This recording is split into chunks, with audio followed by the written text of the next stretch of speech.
Alright, in this video we're going to be looking at setting our graphing window. And so in order for us to set our graphing window, we need a graph to look at. So let's go ahead and go to your y equals, and you should have solved the graphing example for y, and now we're ready to enter it into our y equals. And so we're going to enter in -4/3. And I just want to show you real fast how to enter in that 4/3 as a fraction. If you hit your math button and then scroll across the top over to fraction, you've got a few options, and the first option gives you a simple fraction. The second option gives you the option for a mixed number. If you look at option 3, you can change any fraction to a decimal or a decimal to a fraction. And then option 4 gives you the opportunity to go from a simple fraction or an improper fraction to a mixed number. So for this one, we're just going to use our simple fraction, and now we have a place to put our 4/3. Alright, so -4/3 x minus 2.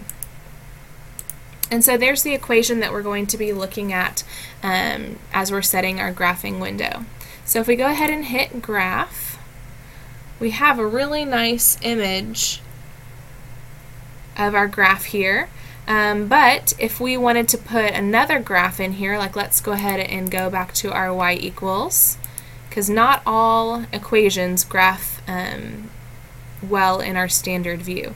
So let's go ahead and type something in like 8x plus 60. Okay? Now when we go to graph, we see our original graph very nice and squarely, but our second graph is off to the left of the screen, or if I had changed it to something like maybe a negative y-intercept, like -60, we wouldn't even see our graph on our screen. So what we can do is we can change our window. If you press your window button, you'll see that our standard window sets are given with x-min and y-mins at -10, and our x and y maxes at 10, and our scale set at 1. That means that our grids increase by 1 each time as it moves along our axes.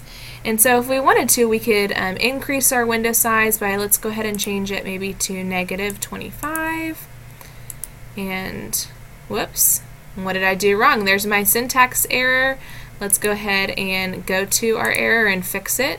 I entered in the subtraction sign instead of the negative, so let's fix that. We've got -25, and there we go, and then +25. And then in our y-min, we can change it to -25 and +25.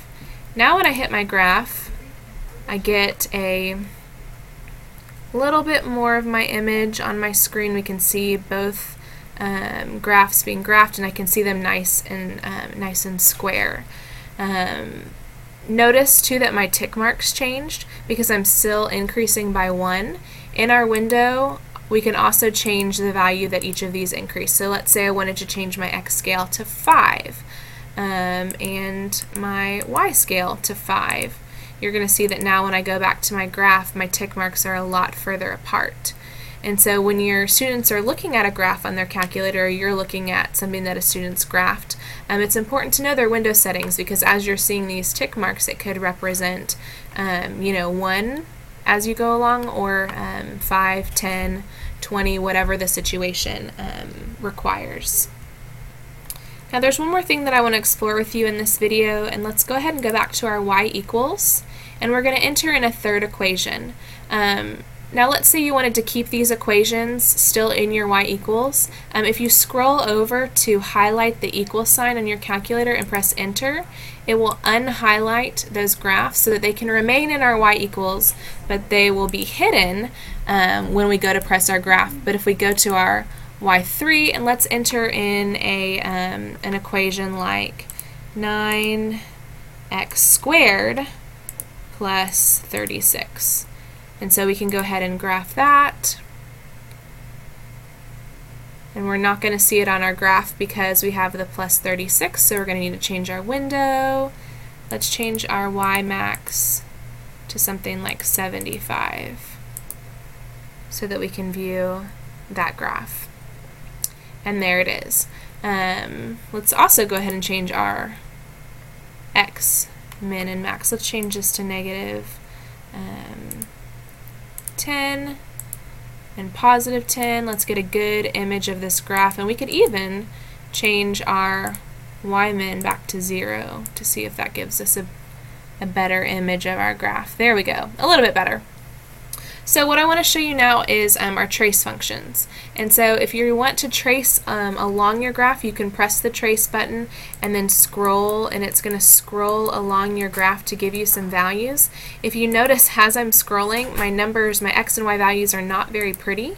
And so one of the ways that we can do that is by changing our windows to something that's nice and pretty. And so let's look at two window functions that can help us with that. Both of them can be accessed by pressing our zoom function, and you'll see lots of different zoom options. Zoom 6, the zoom standard, was that very first window that I showed you where we had the defaults of the negative 10 and the positive 10 for our x and y minimums and maximums.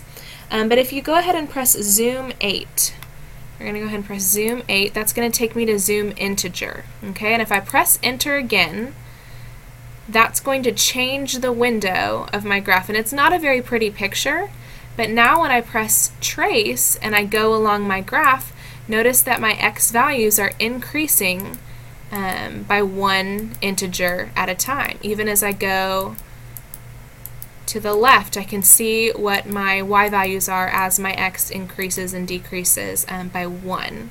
So that's your zoom integer, and that's one of our what we call friendly windows for tracing.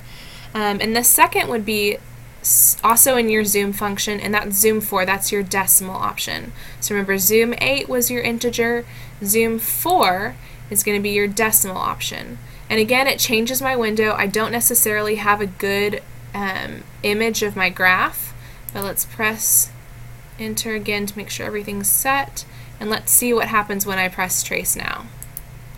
When I press trace now, with my zoom decimal, I'm increasing by 1/10 at a time.